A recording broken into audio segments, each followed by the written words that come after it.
Purihin ng Diyos, purihin ng ating Panginoon. Ikaw ba'y mapanghusga?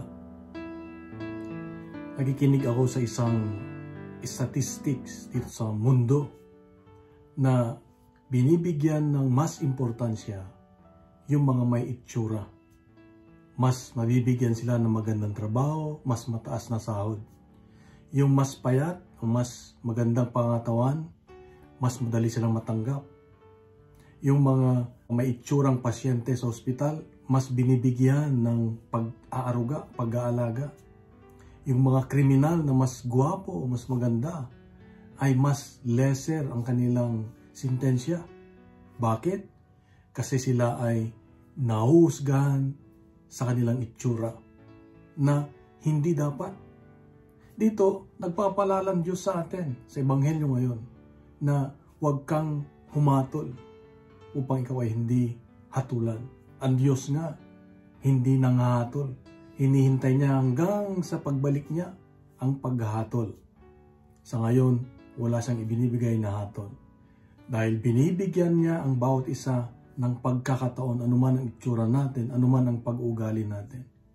Malimit kasi sa ating buhay, madali nating gawin ang tinatawag na being judgmental. Iba yung ikaw ay naghuhusga na nagja-judge. At iba yung judgmental.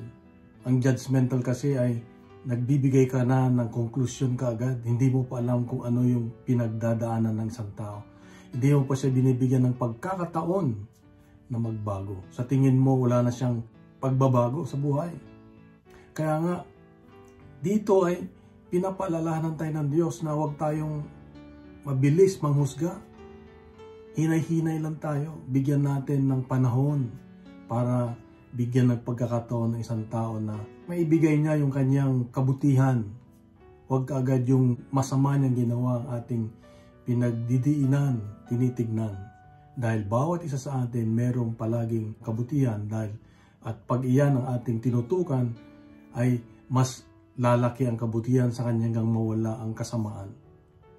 Tayo din ay ang tinitignan natin ay yung puwing sa mata ng ibang tao, pero tayo ay troso na ang nasa mata natin. Kaya kapatid, napagandang paalala ng Diyos sa akin ngayon na huwag tayong judgmental.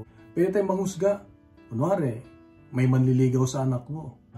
Hindi mo ba titignan muna kung yung magde-date sa iyong anak ay ano ang kalagayan niya?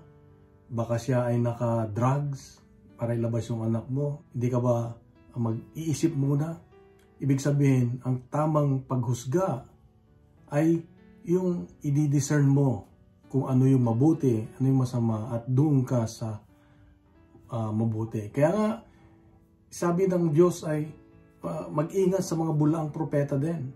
Diba? Kung meron tayong karapatan, meron tayong responsibilidad na i-discern, i-judge kung ano yung tama at para sa Diyos. Kaya kapatid, ito ang paalala ng Diyos sa akin ngayon na huwag mong husgahan, lalo na yung mga mahal mo sa buhay, yung asawa mo, yung mga manugang mo, yung mga biyanan mo, yung mga kapatid mo. Huwag kang manghusga kaagad. Palaging bukas ang ating puso, kagaya ni Jesus, kagaya ng Diyos na hindi kaagad-agad nanghusga. Laging merong pagmamahal, laging merong pangunawa. Kung nagustuhan po natin ang ating reflection ngayon na ibahagi natin sa social media, gawin natin viral ang salita ng Diyos. Punuin natin ng good news ang social media. Isang mapagpalang araw sa iyo at sa mga man sa buhay. God bless and God